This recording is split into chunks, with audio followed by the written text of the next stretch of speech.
Take 7. Hi, Vec. Happy birthday. Ito yung surprise message namin para sa'yo. Na-assignment namin galing kay Jamie. Naghanda. Me first. Itong dalawang bubuit ng message. So, me first daw, sabi ni Eden. So, babasahin niya yung message niya. Slowly. Okay. Tita Vec, gusto kitang bigyan ng hairdryer. Regalo ko sa'yo sa ilang karawan. Nagamamahal, Aiden. Very good. Oh, yan ang gusto kanyang bigyan ng... What do you wanna give her? A hairdryer. Okay. Next. Ito medyo, medyo semplang pa ng konti. Pero, he will do his best, right? Yes. Okay. I've been practicing. Oh, he's practicing daw siya. Tita Vec, Louder. sana Louder. ay maabista.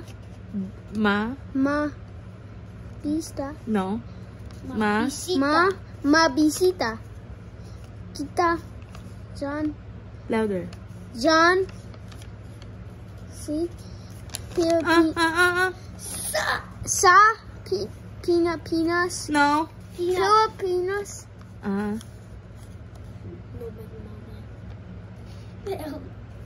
No, man, mama. Nagmama. Hal. How? Victor.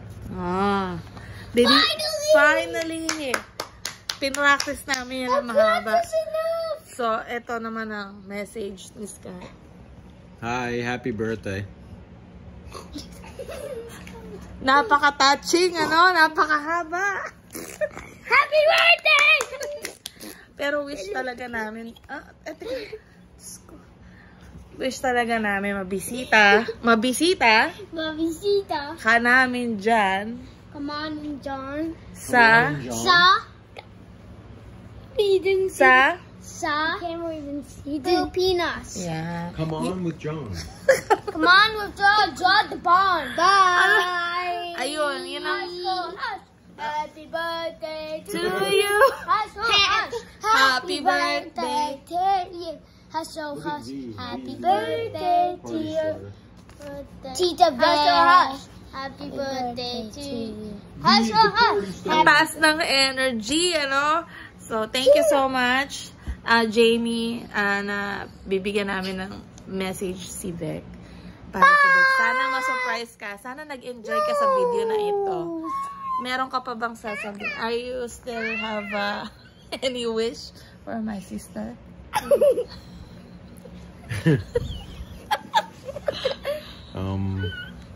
The one you said earlier. Much success. Prepared ang pamilya namin. Okay. So, bye, tita. Bye, tita. See you soon. See you soon. Oh! Happy birthday. Happy birthday. Subscribe to Mr. Beast. Ay, naku, subscribe na. Sige na. Subscribe to our channel. Anong channel? Hindi naman to, Sige na. Bye. Bye.